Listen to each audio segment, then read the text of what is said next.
Of course சப்ஸ்கிரிப்ஷன்லாம் இருக்குது, but இன்னும் அந்த எக்ஸ்க்ளூசிவ் கண்டென்ட்ஸ்க்கு தான் இன்னும் நான் ரெடி பண்ணிவிடுவேன், கண்டிப்பாக பண்ணிவிடுவேன். அஃப்கோர்ஸ் எஸ் இருக்குது. ஹாஸ்னி அஃபீஷியல் அவன் எப்போவுமே வந்து அவங்ககிட்ட இருக்கிற நல்ல குணம் என்னென்னா எல்லாரையும் நல்லா பார்த்துப்பான், ரிசீவ் பண்ணிப்பான். ஸோ அதனால் கண்ணு காணாமல் இருக்கிறது அந்த மாதிரிலாம் பண்ண மாட்டான். இது very good friend of mind. அட கண்டிப்பாக வருவேங்க, கண்டிப்பாக வருவேன், ஷுவர். நீங்கள் எதிர்பார்த்த மாதிரி ஃபயராக வருவேன்.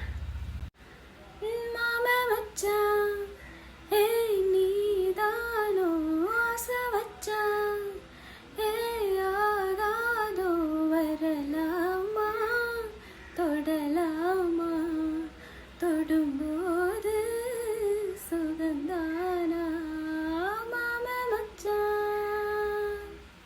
எனக்கு ரொம்ப பிடிச்ச பாட்டு கூட. நான் இப்போ பேசும்போதே எக்கச்சக்கமாக நிறைய நாய்ஸஸ்லாம் இருக்குது. ஓகே, ஸோ மியூசிக் பாடுறது கேட்குறதுன்றது வந்து இட்ஸ் தனி ஃபீல். ஸோ நீங்கள் ஹெட்செட் போட்டு கேட்கும்போது ஆப்வியஸாக வந்து நிறைய நாய்ஸஸ் இருந்தால் கேட்க மாட்டேங்க.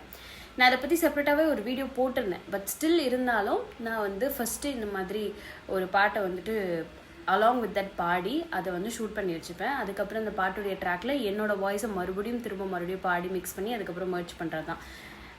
முக்கியமாக இந்த மாதிரி வாய் அசைக்கிறீங்களா இல்லை வேறு யாரோ பாடுறாங்க இந்த மாதிரி கேள்வி கேட்குறவங்களுக்கு I'm going to do a exact video, எப்படி நான் வந்து ஒரு மியூசிக் வீடியோ பண்ணுறேன் அப்படின்றது. இப்படி கேட்டால் நான் அப்படி சொல்கிறது, மலைக்கோயில் வாசலில் ராதா அழைக்கிறாள், அப்புறம் வந்து ராஜாதிராஜாவின் தந்திரங்கள், அப்புறம் நிறைய இருக்குது, லிஸ்ட்டு போயிட்டே இருக்கும்.